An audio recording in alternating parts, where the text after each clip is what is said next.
What's up, YouTube? Welcome back to Celio's Network. Today we are going to be talking about our predicted meta for the NAIC, the North American International Championships, coming up July 6th, so just a little over a week away. It's probably going to be the largest national championships we've ever seen, but we don't have the cap number, so no one really knows.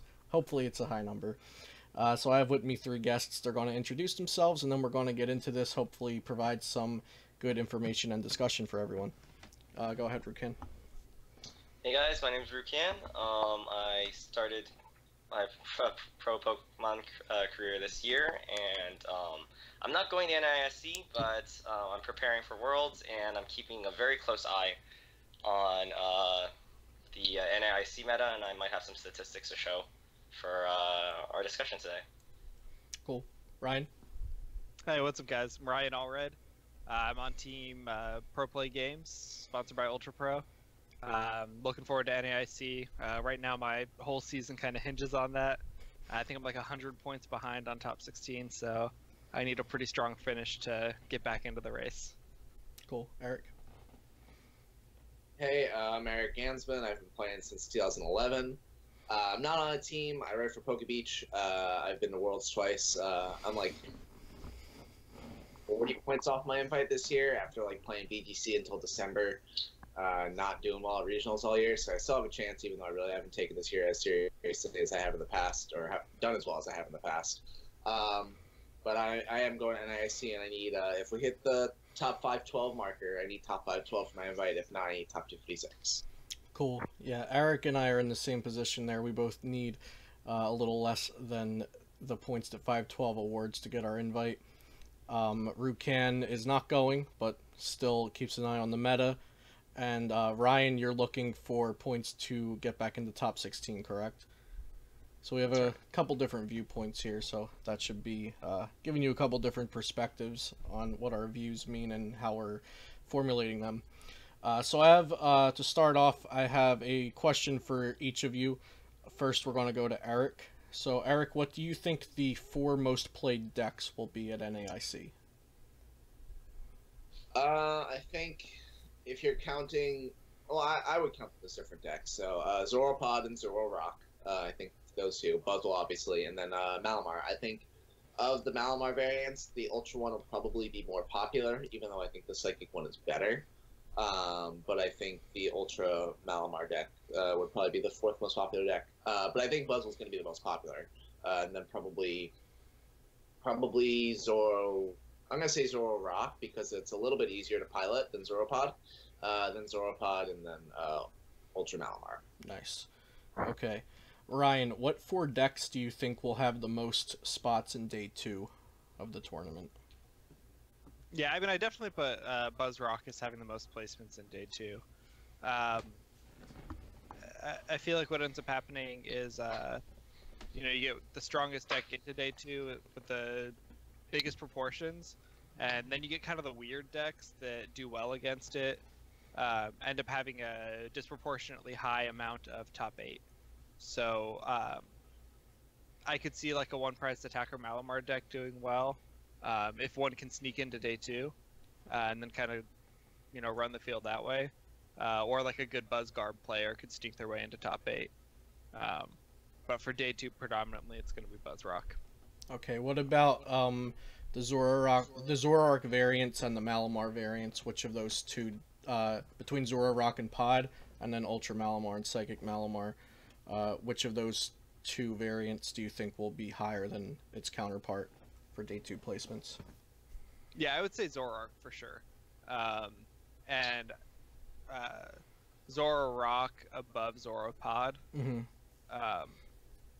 But with Malamar, I don't expect Ultra Necrozma to have that much success.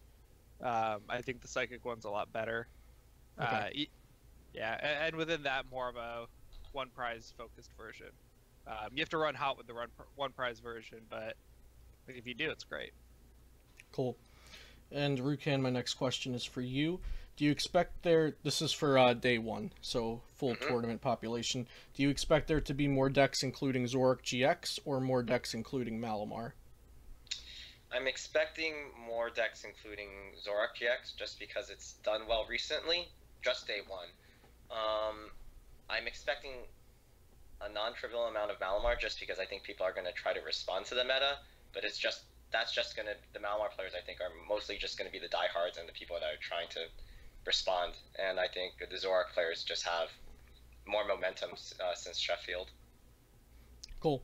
Sounds good. Okay, so this next one I'll ask all of you. So the next few, I think 3 or 4 questions are kind of agree or disagree. So just let me know if you agree with my statement, and if you disagree, then tell me why. Also, these aren't my opinions. Most of these aren't really my opinions or beliefs. I'm just making a statement. So, Psychic Malamar is Buzzrock's worst matchup.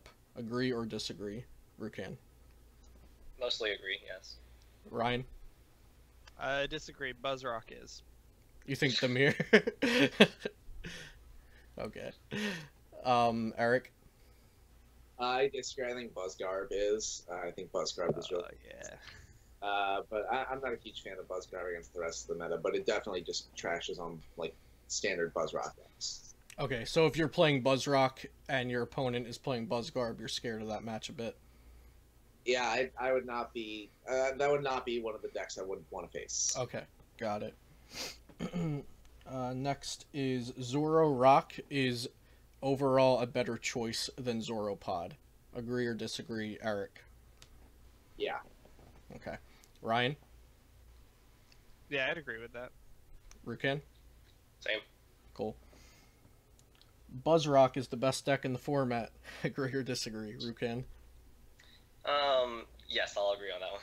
Ryan? Yeah. Eric?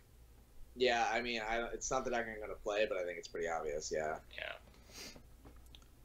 And our last agree or disagree is something we were talking about right before the video. Zorich is favored versus Zoropod. Agree or disagree, Ryan? Yeah, slightly. Eric? Yes, but like it's really like it's hard to say. Like we were talking about earlier before the video, it's really hard to say like which one is favored because I think the matchup is so close that it comes down to how you build your list and how your opponent builds your list and like how many like and how like hot you run during the matchup and like if you win cards that you really need. So it's honestly a toss up. It depends a lot on player skill. It depends a lot on like how you build the actual deck and whether you're tech for Zorich meta or something. You know, it's really hard to say, but I just call it a coin flip, honestly. Cool. Rukan? Yeah, I agree with Eric. I think if you're assuming like the average expected Zorich and the average Zoropod deck, I think Zoroch's maybe like 5% favored. Cool. Okay, tell me about your thought process on picking a deck for this format. The cycle of Buzzrock beats Zorich, Zorich beats Malamar, Malamar beats Buzzrock can make it hard to decide which one is the optimal play.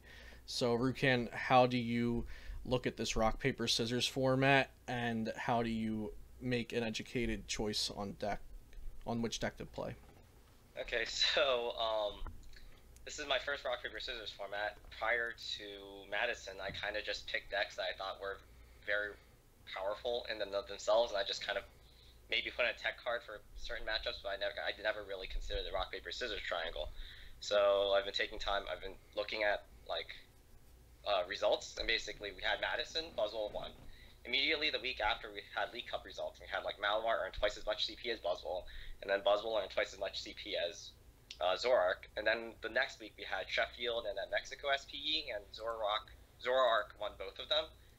And so, like, from my perspective, from what I'm trying to learn from this season's rock, paper, scissors meta, it seems like a lot of the players that are doing well are keeping a very close eye on the last week's results, and the meta seems to be adapting on a week-by-week basis. So I would, Zorich did very well the last week, both in terms of regionals results and the June 23rd through 24th regional. It earned more CP than Buzzwole, earned about 1,500 in my sample versus the 1,100 from Buzzwole and the 900 from Malamar in my sample. So I'm kind of expecting people to respond to that. But it is like still more than a week from NAIC, so maybe it'll respond differently than previous, but I'm kind of expecting a lot of Buzzwole as a response, because that's just the pattern that's been happening since Madison. So, since you expect a lot of Buzzwole as a response, does that mean you think Malamar is the best play? So Malamar's hard matchup is really bad, Yeah. but at every single major event, we've seen some sort of surprise come out, right? Mm-hmm. In Madison, we had the surprise baby Buzzwole list. The week after, it wasn't very much of a surprise, but everyone started running one prizers in Malamar. The week after that, we had like the cheesy delinquent Zorich deck.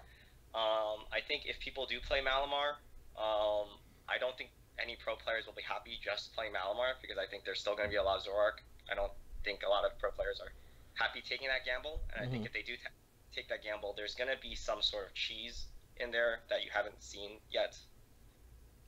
Cool. And that's kind of how I'm expecting things to go down. If any like pro players do bring Malamar, it's not just going to be just one prize Malamar. There's going to be a tiny bit more to it, and they're not going to leak exactly what that is before the actual event. Okay. Ryan, so how do you look at the rock, paper, scissors and make an educated guess on a deck? So my friend James Miller, he plays a lot of Magic, and he always talks about how, like, you know, sometimes you get some rock, paper, scissors in that game, but what it ends up being is, like, you know, this matchup 60-40, that matchup 60-40. You don't get, like, auto wins, auto loses in there.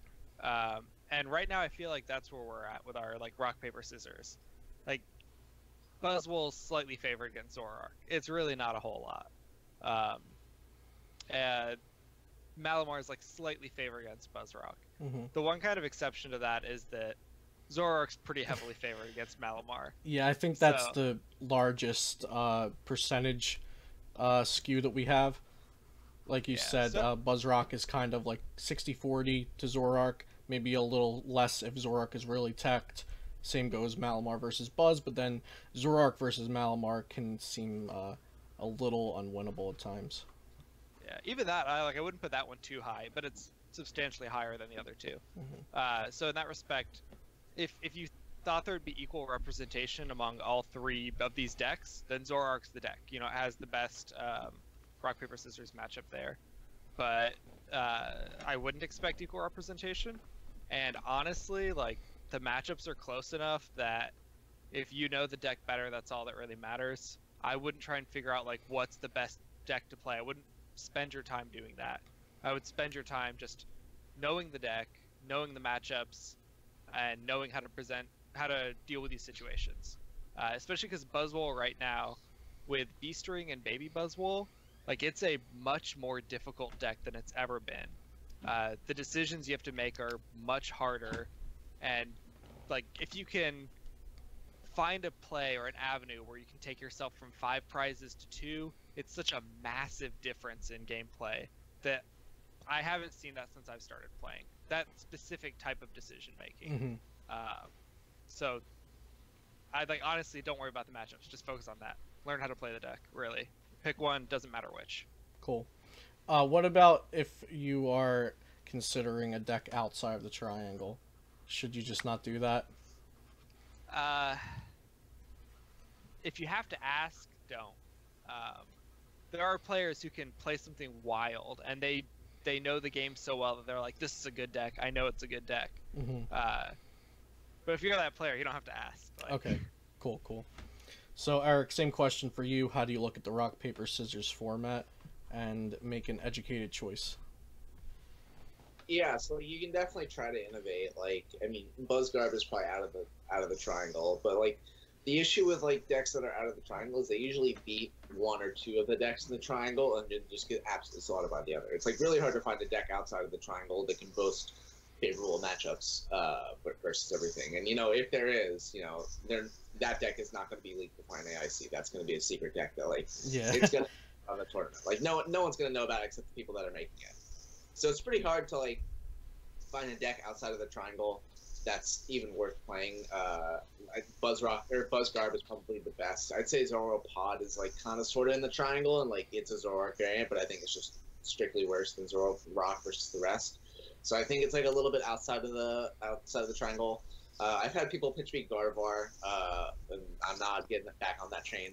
I'm good on that. I just saw Mike Fouché post. He tweeted, 90% sure he's playing Guardian Columbus. I told him to send those guardies my way. To be fair to him, he doesn't have anything to worry about. He can't like even off like a win. He can't get day 2. So like he might as well just play a deck that he finds is fun. So, oh yeah, for sure. You know, I respect it, but yeah, like there definitely are decks you can play outside of the meta that like are okay, but they definitely have like some sort of fatal flaw that prevents them from being like part of the triangle, part of the tier 1 decks. So I would agree with Ryan. Just pick a deck that you really like and just work on it a lot. Figure out its matchups and just perfect it. I think it's better than trying to predict like the meta and like trying to get ahead of the meta, like Rukan was saying. And like, oh, if last week everyone was playing Zorich, that means people are going to counter it with Buzzwole, so then I should play Malamar and like try to mind game people. Just pick a deck that you're comfortable with of the 3, learn it, tech it out like how you like it. Because a lot of these lists are pretty flexible. Buzzrock is probably the least flexible of the 3. Like you kind of the only flexibility is like whether you want to run 4 Baby Buzzwole or 3, and then like what line you want to run 2/2 of, whether Octillery, Rockruff, or Lycanroc, or both. Like that's really it. There's not a lot of like other room for flexibility in that deck. But in Zorich and Malamar, they're definitely very flexible. So you can make them as as teched out as you want, and you can make it your own really. So yeah, I would just say in this meta, just pick the deck that you like of the 3 and just learn it really well and just know its matchups. Cool. Yeah, the one thing I'd say with teching out Buzzwole is that you're not even really like teching it out for matchups. You're just trying to find the best list, really. Like it's a solitaire deck, it feels like. Yeah, Buzzwole's matchups are so defined at this point. Like there's not a lot of innovation you can make like for the matchups. It's just like, okay, what list like either do I prefer? Like Ryan was saying, like what is the actual optimal list? And I think people are getting closer. I think it's 2/2 of both Octillery and Lycanroc, and then. I don't play Regirock. I don't think that's optimal. I think you just beat or favorite against Zorich without it, and like it's nice, but it's not amazing. I'm sure there are other uses for it, but that's the main use I found. So I think that's the optimal list for Buzzrock. It's just 2/2 of both evolution lines. But yeah, I just pick the deck that you like at the tier 1 meta and just learn it. Cool. So Ryan, I'm gonna give you this question first. So a lot of people look at, so we just said that, Buzzrock is probably the best deck in format. It's obviously strong. It's pretty oppressive.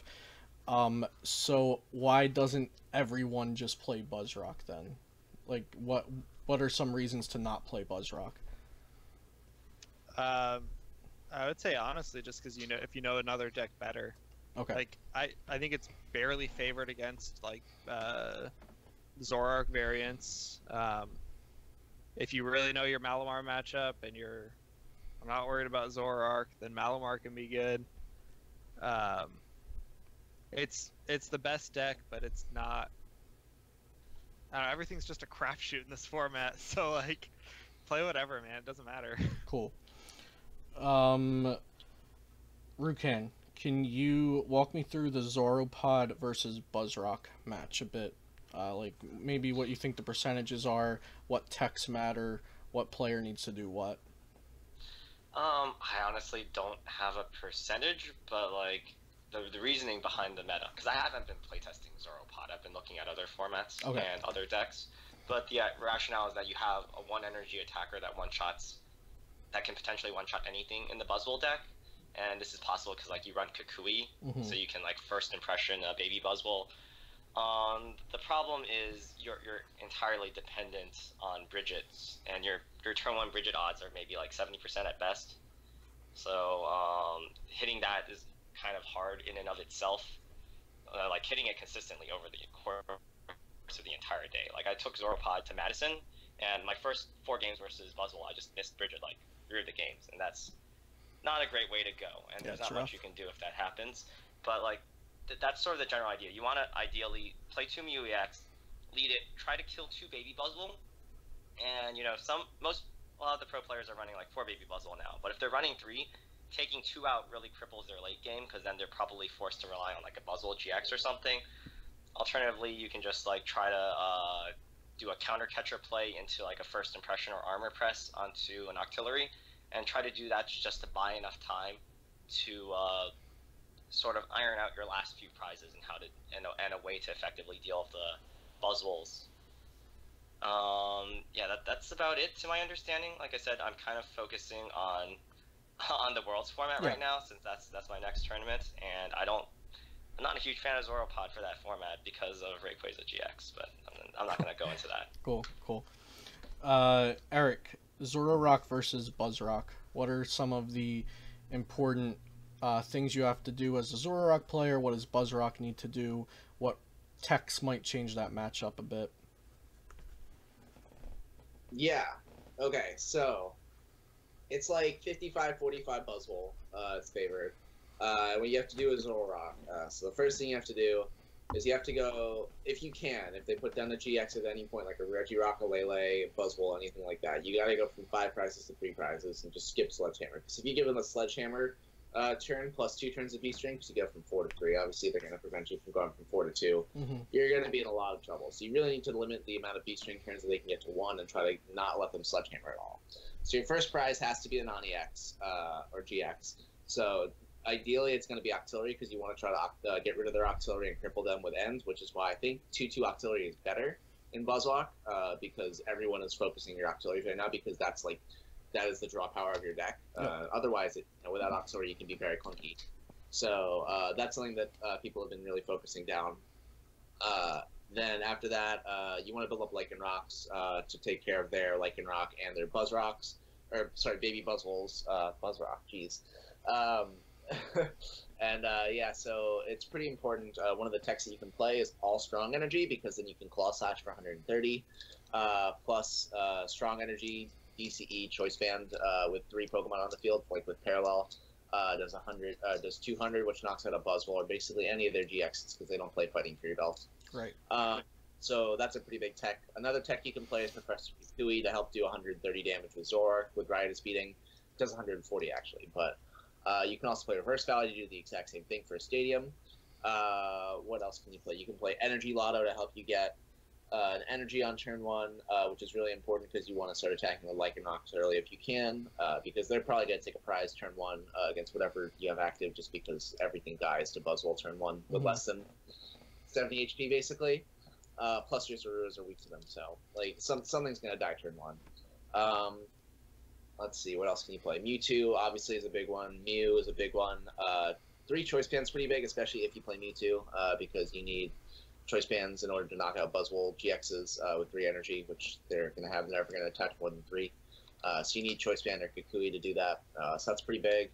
What else can you run? I think you touched on a lot. You could run Latios, but I'm not a fan. Don't run Latios because you're going to need to use it turn 1, and like you don't have a lot of draw power in Zork because you want to bridge your turn 1, and if you're not bridging turn 1, you're probably in a pretty bad spot.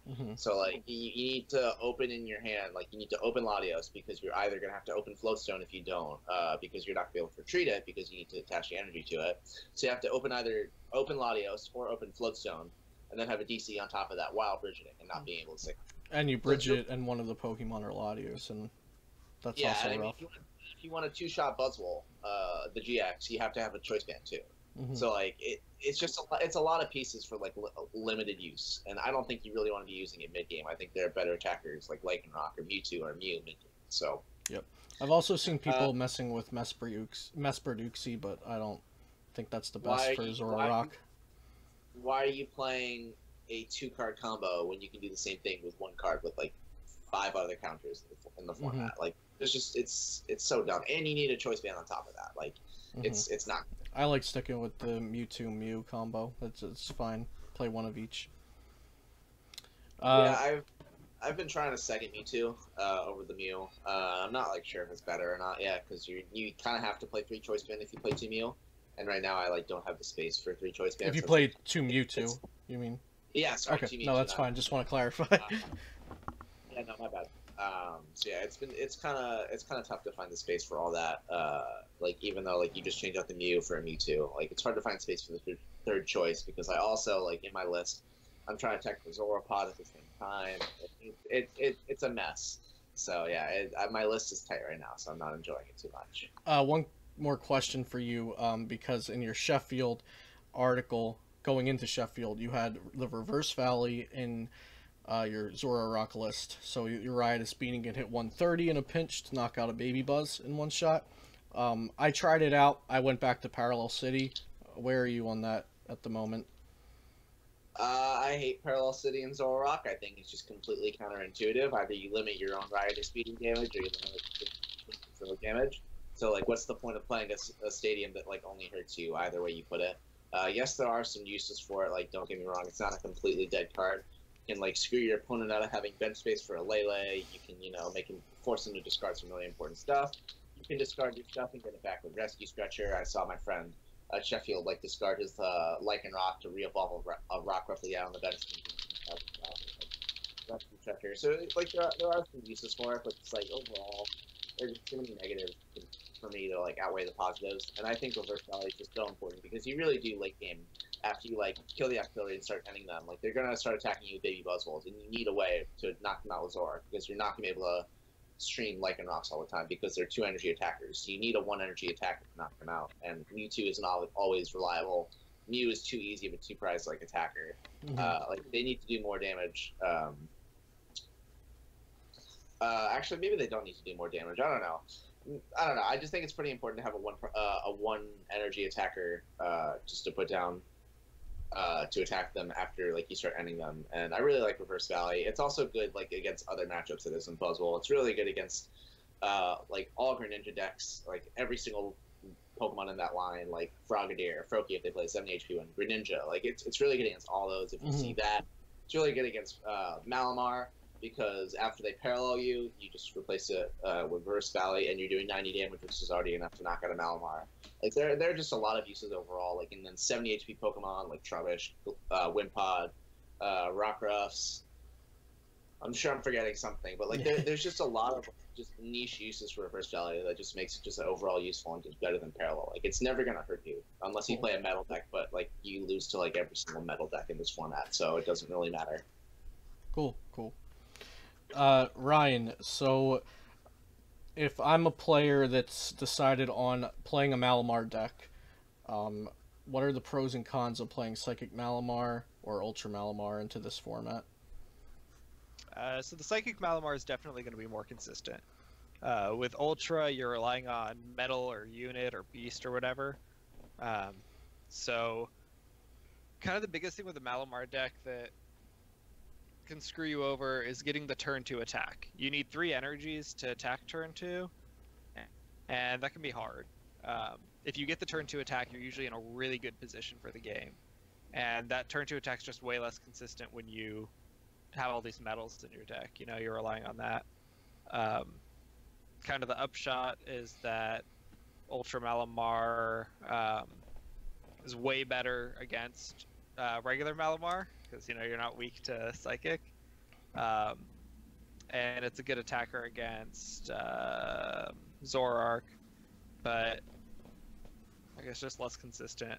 If I were to play it, I would play the Psychic version for sure, because the deck already has consistency issues, I feel like. Yeah, I would have to agree with that. I do think that the Ultra Necrozma, you know, gains some percentage points against Psychic Malamar, and then it gains a couple percentage points against Zorich compared to Psychic, but I would rather take a slightly less favorable matchup and have a more consistent deck in Psychic Malamar. Yeah. Rukan, so I know you tested Malamar decks a fair amount for this format. What 1-prizers do you like the best? I think Hoopa is the best over Pressure Mewtwo because it has numbers that are actually relevant against Zorich, and it's not even worse against Greninja because you hit the 130, so you're just applying more pressure in exchange for taking twice as much damage. But you also have 10 more HP, so that kind of helps too. You kind of need Giratina just to keep Greninja honest, and honestly, it's just not bad against Buzzwole. It's just an extra 1-prize attacker. And I think Clefairy is actually really, really important. I wasn't really hot on it the first week after Madison, but after like recent developments, the Buzzrock players are moving to like 4 Baby Buzz and like a thicker Lycan Rock line. And my understanding is like their strategy and like their main out is just to trade prizes efficiently and try to get the first knockout, ideally on like an Inkay or something, and then maybe try to set up a big claw slash play or dangerous rogue play at some point, because 200 HP is a bit harder for Psychic Malamar to deal with, but Clefairy can just dangerous rogue it back, and it's not necessarily easy for them to keep their bench down to 4 because they want that artillery. They usually bench a Diancie if they try to kill an Inkay early, and then you have they want to have like as many baby Buzzles as possible so that they can actually transition into the big B string turn, because they really need that to iron out their last few prizes. If they don't get a huge board of lots of energies and lots of baby Buzzles, that can be a problem. They might not be able to take their last few prizes. So I found that's really helpful. I think that's the big 2-for-1 prize swing that Psychic Malamar really needs to just sort of lock in that matchup. And even if you don't have that, you can always just try like go for a Mewtwo GX attack and just hope like maybe they can't knock it out right away. But even if they do, if you just hit your turn 2 attack, you're also still just in a good position. But like, yeah, did I answer the question? Yeah. It was just which one prizer, and I think you said Hoopa, and you explained why really well. Yeah. Does anyone else favor a different one prizer over the Hoopa? Or are we all like Hoopa. Pretty good on Hoopa?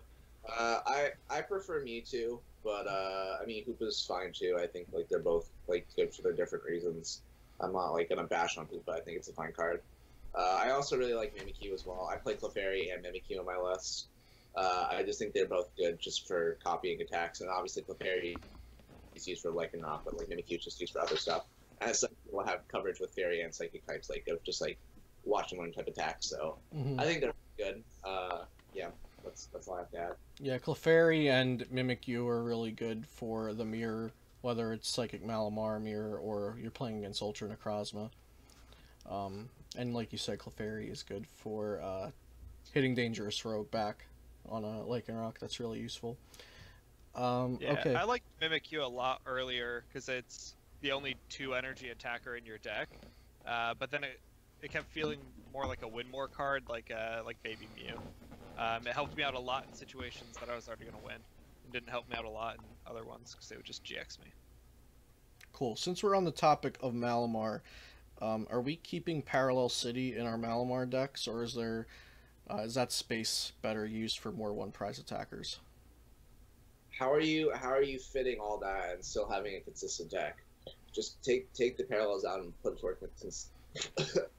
Wow, just like choked on air while speaking. Just take the parallels out and focus on consistency. Cool. You can't really afford not to. Rukan?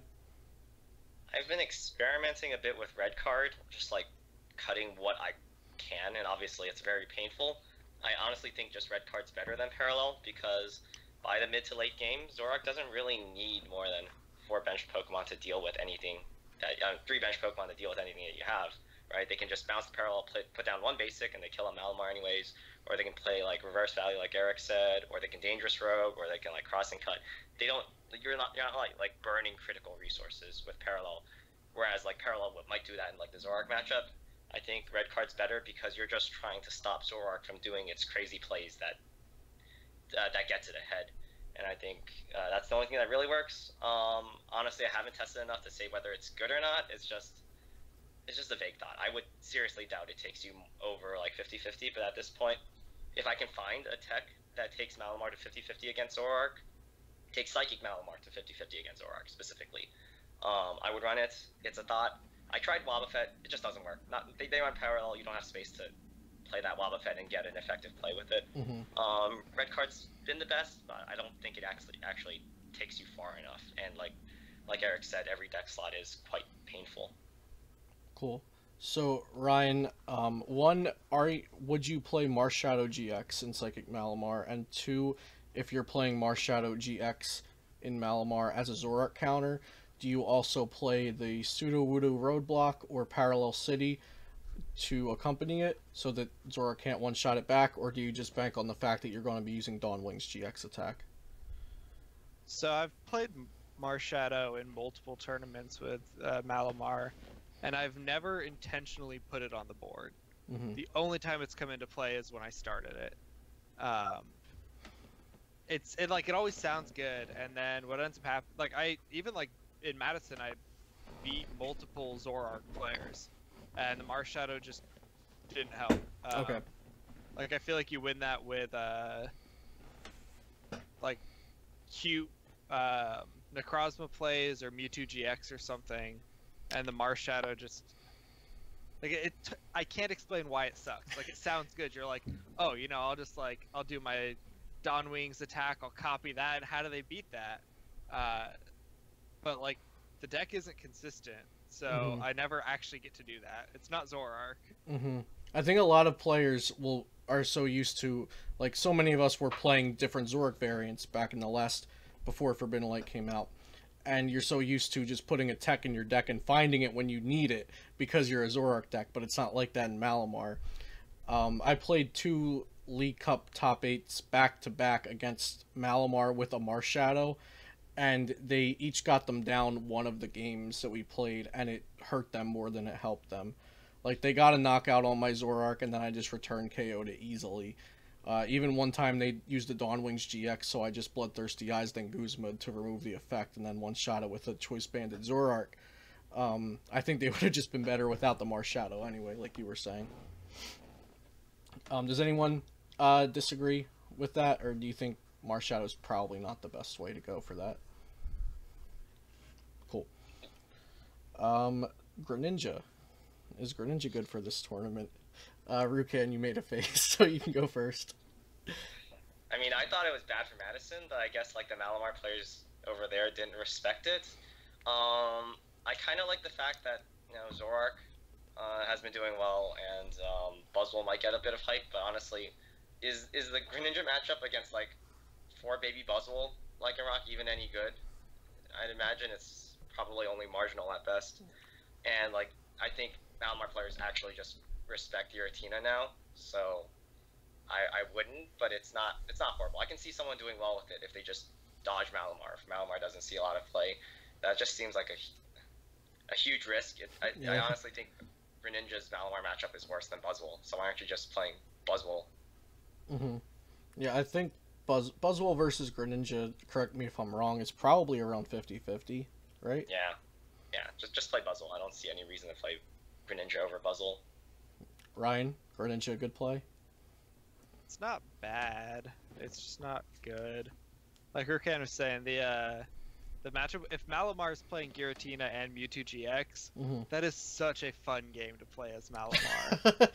Like, you can lose. It's not like it's fun because it's free. It's just like, there's a little bit of thought, but not a lot, and you're just kind of like making sure you don't lose. And like, as long as you don't like really mess up, like, you don't lose that. Yeah, Giratina on the bench, Mewtwo GX, knockout. All right, I can't imagine like sleeving up Malamar without Tina, like, because it's a great attacker versus Buzzwole if nothing else, even if you don't play against Greninja all day. Eric, any different thoughts? No, I mean, it's fine. It's not great. I wouldn't recommend it, especially because like if you lose the game, which Greninja can lose a game to any deck because of, you know, it's Greninja. It's one of the most inconsistent decks maybe ever. But like if you lose a game, the deck takes so long to win because you have to evolve into a stage 4, and you have to like kill everything. Like you're only doing 60 damage per turn, or 40 with Shadow Stitch. So you're only doing like 100, 160 damage per turn. Like it's not a lot, and that takes you 4 turns to set up. If you lose a game ever, there's a very good chance you can just play to a natural tie. Like your opponent, if they know what they're doing, they just play to a natural tie. Like, oh, I'm playing Zorark. I'm playing a really bad matchup. Let's just do everything that I can every single turn and make sure that I go to a natural tie here because I just won this game. This is a gift from God. I'll take the tie. So, like, that's another issue with Greninja. That's an issue with Stage 2s in general. Like, you have to play really fast, and you have to hope your opponent plays pretty fast. Because, yeah, like, I don't know. I wouldn't play Greninja. People are going to play it because people are diehard Greninjas, and, you know, someone's going to do well because they're going to run hot and they're going to pick good matchups. But yeah, I wouldn't recommend it. Cool. Yeah, as someone that's playing Zorark, I don't want to see it played, but like you said, I'm sure there will be your normal Greninja players playing Greninja. What about Lapras? We'll start with Eric. He seems strong about this. The deck sucks, especially now that Zorapod's coming back into the meta. Just don't play it. It's really bad. Ryan? Lycanroc. I played against it last week, and I started like 2 Rockruffs, and then realized I prized both my Lycanrocs. I did lose that game, barely. But other than that, like, how does it deal with Lycanroc, bud? Their plan is you, whatever Volcanion Prism's attack is, put 20 on everything and then one shot later with Lapras. It's not a plan. I It's like, play let me take a couple prizes and then you'll start playing the game. Yeah. No, it works. I think Zororock's like the one good matchup Lapras has. No, it doesn't. Oh yeah, not Zororock, Buzzrock. Oh, Buzzrock we were talking about. Yeah. No. Oh, you lose to Buzzrock, yeah. Even against, you take the hard L to Buzzrock, you take a hard L to Zoropod. Even against Zororock, like, I played it round 1 at Sheffield. It was like one of the freest matches that I played the whole day. Mm-hmm. You literally just set up 2 Lycanrocs on the bench, and because like unless they run ridiculously hot and hit like 2 elixirs turn 1, Manaphy, like attach energy to the active, energy switch, or like get an Aqua Patcher off or something like that. Like they're not going to be putting on like a ton of pressure until like turn 2, turn 3, and by then you should definitely have at least 1 Lycanroc, if not 2, set up. And then after Volcanion Prism start beforehand, before even setting up that Lapras, to like one-shot that Lycanroc that you're gonna send up. So you're gonna get at least 1 attack over that Lycanroc. It's so free. That deck sucks. Don't play Lapras. I played against 3 Lapras in the past 2 weekends, piloting Zororock, and originally on looking at it completely on paper, no testing, I thought it was a bad matchup because I was like, oh, they're just gonna put 20 on everything, then they one-shot everything, but I forgot they're not always going to hit triple elixir turn 1. They're going to whiff things because they're human, and by the time they start putting pressure on me, I'm going to have a Lycanroc that's dangerous roguing anything on their board, possibly even getting Claw Slash knockouts on a Lele with like a Choice Band and a second Strong. Volcanion's attack takes 4 energy. How are you setting up a 4 energy 3. attacker? It takes 3. Okay, either way, how are you setting up a 3 energy attacker and then another 3 energy attacker back to back? Especially if you're getting N, you're gonna have auxiliary maybe. Like it does happen that they get it, but they kind of hit it every time. It happens. It happens, but it doesn't happen all the time. Like it's very unlikely to happen. Like the elixirs, the patches, the E switches, like it does seem like it happens more than it should. It's gonna happen balls, sure, but like if you're running even normal, like average, that's not gonna happen. Maybe it happens once in a best of 3, maybe. But besides that, you're just gonna steamroll. Yeah, if you're playing... I ran the numbers. On average, you're going to have 3.5 energy on turn 2.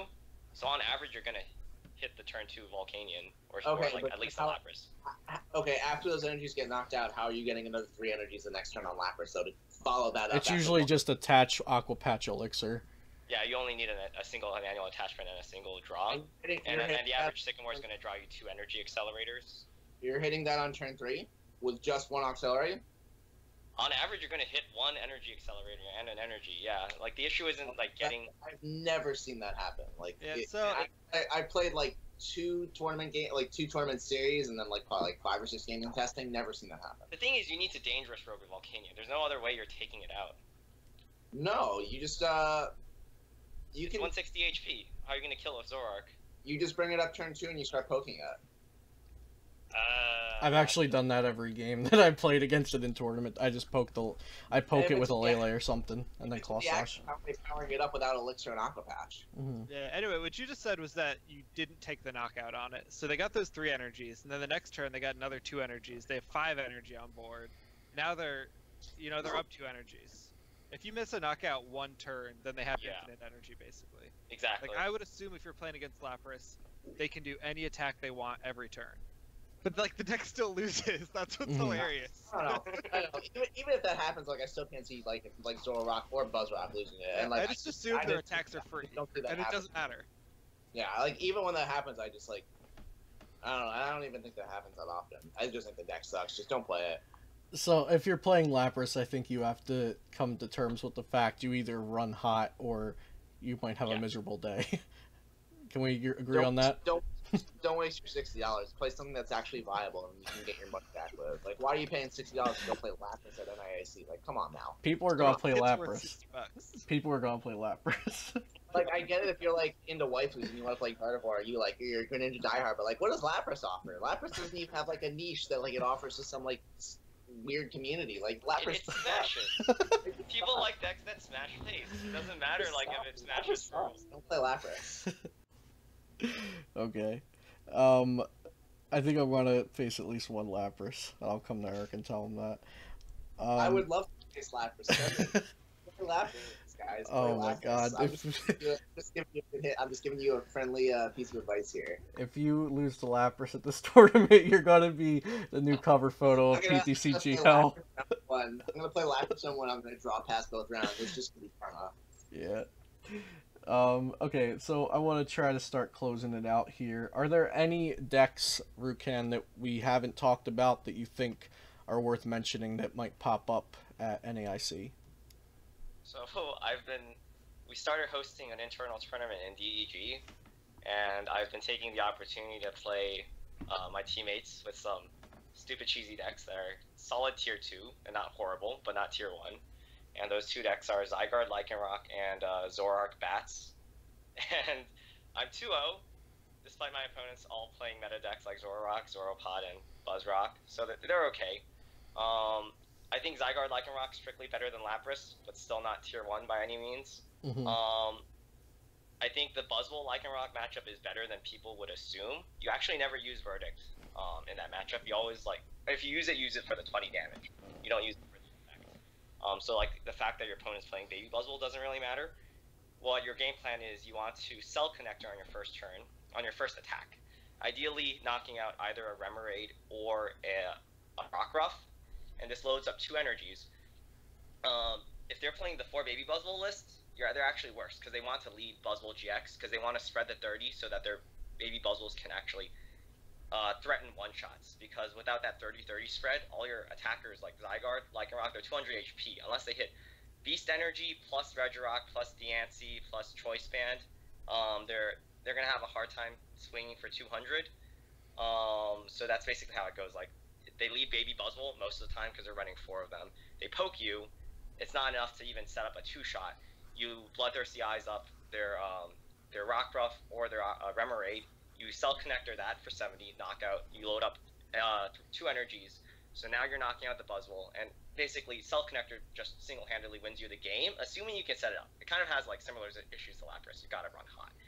But it's sort of like you're taking a knockout every single turn, just 1 prize every single turn. And then since Cell Connector accelerated those energies, your manual attachments and your extra elixirs go to the bench. So by the time you're going into the Sledgehammer turn, you have a second Zygarde and a Lycanroc Claw Slash set up. So they can't stop you from taking a Baby Buzzwole knockout every single turn. And eventually, like, because you took out their early Remoraid or they took out their early Rockruff, they tend to just stall out, or they miss like a big swing around 1-hit KO or even a 2-hit KO because of your 200 HP, and then you sort of carry the game through there. It's not like horribly favored, but it's not as bad as people think. So what is the matchup or the matchups that would make you want to play Zygarde Rock at this tournament? Not Pod. If I could into a meta that's exclusively Malamar, Buzzrock, and Zoroark, I would play Zygarde Lycanroc just because I would get auto wins off of the Zoroark Lycanrocs, and I would feel like at worst 45-55 against Malamar and 4 Baby Buzzwole Lycanroc.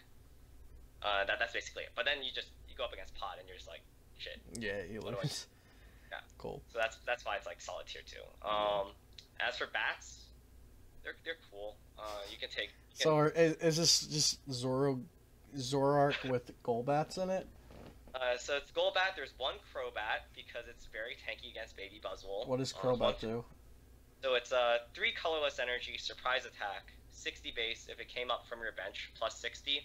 So what you can do is you can put like 20 onto a Lele, you can surprise attack, choice band, knock that out. But like it's 150 HP fighting resistance, so you can actually tank a swing around potentially, and that sets you ahead. Plus, all of the bat's attacks are colorless, so you just run 3 counter energies, and you have a very efficient energy line for dealing with like Lycanroc and Buzzwole, because you have like the Shaman counter, you have the Sudowoodo counter, and then you can use your counter energies on like your Latios or your Mewtwo, and you have the 20 damage spread, so you can potentially deny Beast Ring turns. So if your Buzzwole opponent actually like gets a slow start, you just deny their like game, and then it's just over. But it's not like super favorite or anything. Okay. Yeah. I don't think we'll have to worry about seeing that at Nats. No, it's just a fun thing. It's just Rukan's like deck. Ryan, any decks that we left out, you think? Greninja GX is kind of cool. Mhm. We touched on Buzzgarb. We even talked about Zygarde. That's about it, really. Yeah, Cool. it's not a very inclusive format. Eric, any decks that we might see that we left out? Yeah, like Ryan said, we kind of talked about Buzzgarb a little bit. I'll just mention it again. I think it's probably the best tier 1 deck. Mm-hmm. Besides that, I know some people are going to be crazy enough to run like a delayed deck or a Gardevoir deck. Like I'm not sure like which one they're going to actually like use like as a 3 of and which one's going to be the 2 of. People are varying on that. I know a couple people are brewing that up. I'd say those are really the only decks that I'm really interested in seeing how they do outside of the tier 1 decks. Obviously, you know, if something pops up that like a team was working on for a long time, you know, that'll be really cool because maybe it'll blow the format wide open. We just completely missed something, and you know that'd be interesting. But yeah, I mean, I'd say Buzzgarb and probably some Gardevoir delayed deck. Cool. All right, I have 2 quick questions for everyone else, and then we'll do our outro. So, how much of the day 1 meta do you think the triangle decks will take up, Rukan? I feel like, okay, I mean... Not individually, just like alert. the whole triangle, how much percent? Yeah.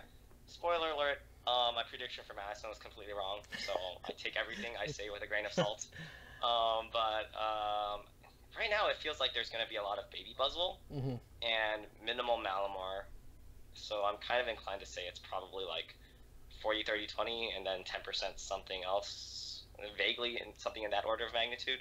Okay, 40 Buzz, so 30 Zoro. you think like, 90% will be of the triangle? Oh, no. I'm just saying roughly in that order of magnitude. I feel like there's going to be like roughly 4 Buzzle for every 3 Zoroark, and then like 3 Zoroark for every like 2 to 2.5 Malamar. What I was asking was like how of the 100% of day 1 meta, how much of that chunk will be taken up by the triangle? Probably around 75%. I don't see too many rogue decks, at least not at my cups that I've been to. And like we haven't seen too much rogue representation outside of like of the events that have been posted online. Cool. Ryan? So this is the first time I would say it's a massive percentage. So not as a percentage of the entire day 1, but I would say like if you're in contention, then 90% of your rounds will be within the triangle. Like at the bottom tables, yeah, sure, there's going to be everything. Yeah. But like, if you're having a good day, I would say 1. You'll see like 1 deck day 1 that isn't part of the triangle. Eric? 8 out of 9 will be. Cool. Eric?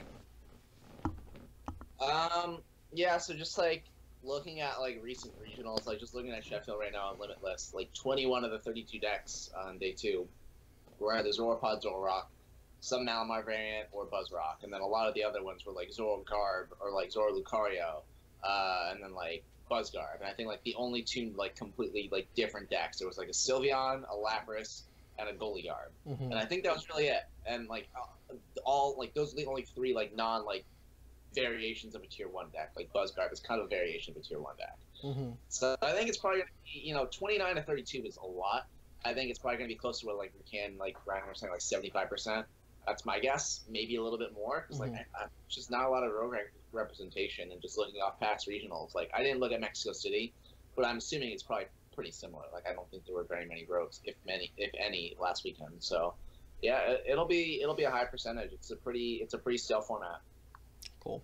My last question before we wrap it up for everyone: what deck do you think is going to win the tournament, Eric?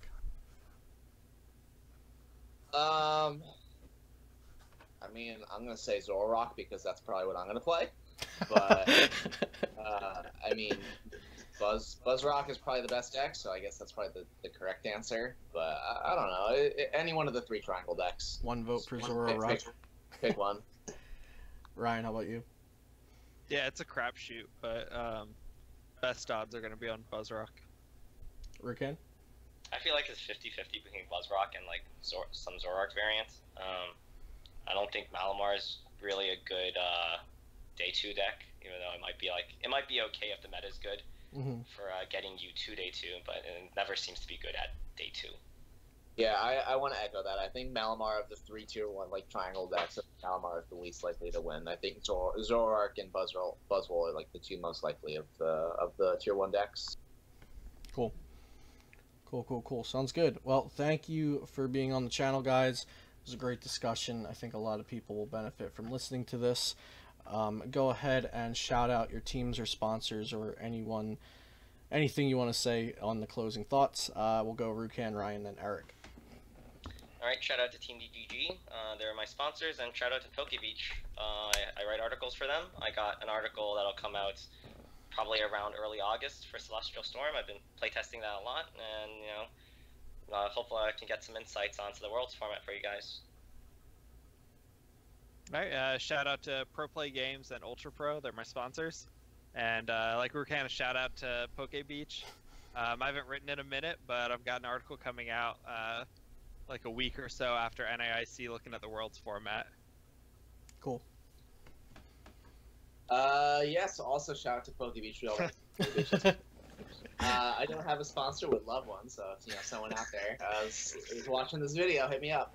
But I do coaching, so if you're interested in stepping your game up to a competitive, like a really high competitive level, let me know. I work with people having pretty flexible hours, so just contact me on Facebook or Twitter at Gansman TCG. And yeah, I already shouted out PokeBeach. I think that's it. Yeah. Cool. And make sure to check out flipsidegaming.com and use my coupon code Celio, all caps there.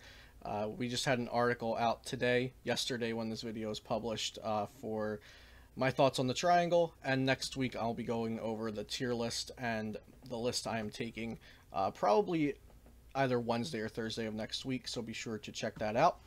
And thanks for watching. I'll see you next time here on Celio's Network.